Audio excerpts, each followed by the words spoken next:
গত 31শে ডিসেম্বর যে বাচ্চা দুটোকে মানুষে ক্রুয়েলটি দেখিয়ে মুখ বেঁধে জঙ্গলে ফেলে দিয়ে গেছিল, দূর মাঠে যেন মানুষ না যেতে পারে বা ওরা শ্বাসরোধ হয়ে মারা যায়, সেই বাচ্চাগুলোকে তো আমি অ্যাডপ্ট করি, বাঁচানোর চেষ্টা করি।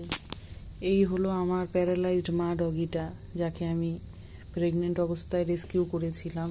ওর 3টা বাচ্চা হয়েছিল, 2টো মারা গেছে, কারণ ও পুশ করার ক্ষমতা ওর ছিল না, যার জন্য ওর ভেজিনাল ট্র্যাকেই বাচ্চা দুটো আটকে মারা গেছে। আর এই একজন ওদের দুজনের ফোর্সে, মানে ওরা দুজন ইচ্ছে করে ওদের বোনকে বাইরে বের করে দিয়েছিল যেন অন্তত পক্ষে একজন বাঁচে, তো ও বেঁচে আছে। এই বাচ্চা দুটোকে নেওয়ার পর এদের পাতলা পায়খানা হচ্ছিল জন্য আমি এর কাছে দিতে পারিনি, কারণ পার্ভও হতে পারে, পার্ভর মতন স্মেল ছিল, তো ডক্টর বলেছিল দিতে না, তাই দেইনি। পরে 2 দিন পরে যখন পাতলা পটিটা একটু ভালো হয়, তারপরে দুটো বাচ্চাকে দেই। আজকে আমরা মানুষ, আমার সন্তানকে হয়তো আপনারা কেউ মায়ের আদর দিয়ে হয়তো বড় করবেন না, বা আপনাদের সন্তানকে সবটাই দিলে মায়ের আদরটা হয়তো পুরোপুরিভাবে দেওয়া হবে না, কিন্তু এই যে প্যারালাইজড ডগটা, এই কিন্তু এই বাচ্চাগুলোর মধ্যে কোনো বিভেদ করেনি, এই দুটো বাচ্চাকে ও একদম নিজের বাচ্চার মতন করে গ্রহণ করেছে। ওদের হিসুপটি চেটে দেওয়া, মুখ চেটে দেওয়া, আদর করা, মা গো আদর করো একটু মা, হ্যাঁ, ও যথেষ্ট করেছে। এত আদর পাওয়ার পরেও পরশুদিন এর ভাই মারা যায়, ভৈরবের ভাই, যার নাম শিবা রেখেছিলাম, ও মারা যায়।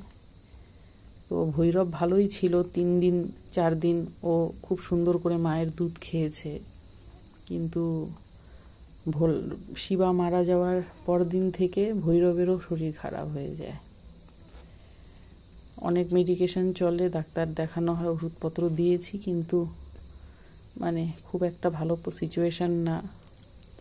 আজকে তো দেখি দাঁড়াতেও পারছে না।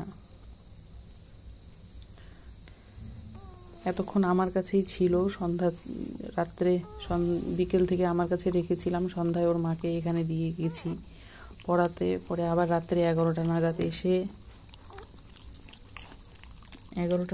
এসে বাচ্চাটাকে নিয়ে রাখি, যে এখন রাত্রি 2টো বাজে, এখন আবার মানে ও যেহেতু আগে নাক দিয়ে শ্বাস নিচ্ছিল, এখন দেখি মুখ দিয়ে নিচ্ছে, অবস্থা খুব একটা ভালো না।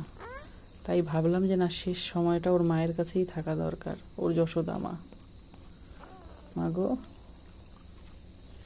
দাঁড়াও, থাক, তোমার বুকে থাক।